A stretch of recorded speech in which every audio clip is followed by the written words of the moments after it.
Question है number series का। यहाँ पर नंबर सीरीज प्रश्न में दी हुई है। हमें पता लगाना है कि नंबर सीरीज में प्रश्नवाचक चिन्ह के स्थान पर कौन सी संख्या आएगी।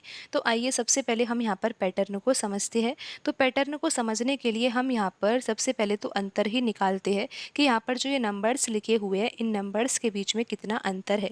तो यहाँ पर आप देखिए कि शुरुआत में लिखा हुआ है 483 और उसके बाद अगली संख्या है 471।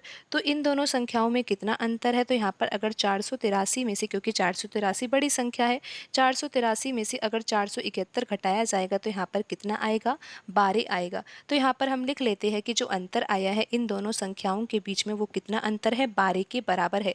फिर 471 के बाद अगली संख्या है 435। अगर 471 में से 435 घटाया जाता है तो यहाँ पर कितना आएगा, आप ये आसानी से निकाल सकते हो।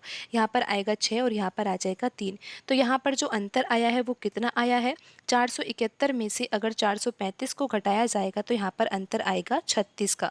फिर आप देखिए कि 435 के बाद जो अगली संख्या है वो क्या है, 375। तो हम 435 में से 375 घटाते हैं तो यहाँ पर कितना आएगा, यहाँ पर आएगा 0 और यहाँ पर आ जाएगा ये 6।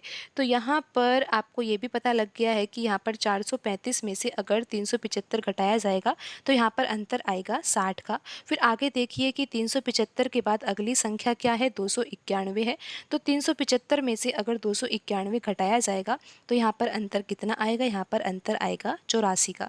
तो अब हमें ये पता लगाना है कि यहाँ पर 291 के बाद अगली संख्या क्या होगी। तो हम ये तो पता लगा लेते हैं ना कि यहाँ पर जो प्रश्नवाचक चिन्ह के स्थान पर संख्या आएगी और 291 ये संख्या है, इन दोनों संख्याओं के बीच में कितना अंतर होगा। तो अंतर को पता लगाने के लिए यहाँ पर हमें समझना होगा कि यहाँ पर जो ये अंतर आया है इस अंतर में कौन सा पैटर्न लग रहा है। तो आप ध्यान से देखिए कि यहाँ पर जो भी ये अंतर में संख्याएं लिखी हुई है ये सभी संख्याएं 12 की गुणज है, यानी कि 12 के पहाड़े में ही ये सभी संख्याएं आती है।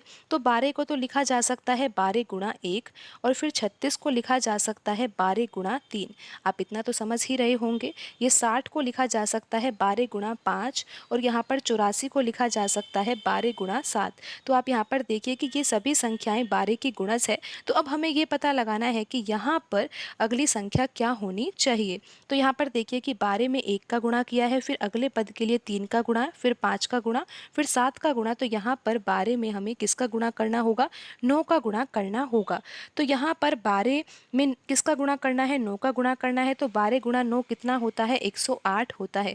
तो यहाँ पर 84 के बाद जो अगली संख्या है वो क्या होगी, 108 होगी। तो 108 क्या है, ये तो अंतर है। जिस प्रकार यहाँ पर 84 क्या है, 84 कैसे आया, 375 में से जब हमने 291 घटाया तो यहाँ पर 84 आया। तो 108 यहाँ पर आया है। तो 108 यहाँ पर हमें ये बता रहा है कि 291 में से अगर हम यहाँ पर प्रश्न चिन्ह के स्थान पर लिखी हुई संख्या को घटाएंगे, अभी जो संख्या हम यहाँ पर निकालेंगे, यहाँ पर जो भी संख्या आएगी उन दोनों संख्याओं के बीच में अंतर कितना होगा, 108 ही होगा।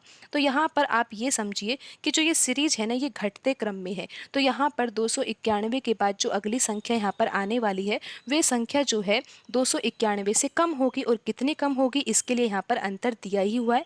तो हम क्या करेंगे, 291 में से 108 हम यहाँ पर घटा देंगे। तो यहाँ पर अब कितना आएगा, 11 में से 8 घटाएंगे तो यहाँ पर कितना आ जाएगा, 3 आ जाएगा। और यहाँ पर आ जाएगा ये 8 और यहाँ पर आ जाएगा 1।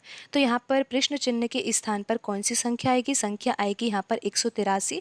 और आप ये देख ही सकते हो कि यहाँ पर ऑप्शन ए में लिखा हुआ है 183। अगर आप 291 में से 183 घटाओगे तो अंतर कितना आएगा, 108 आएगा।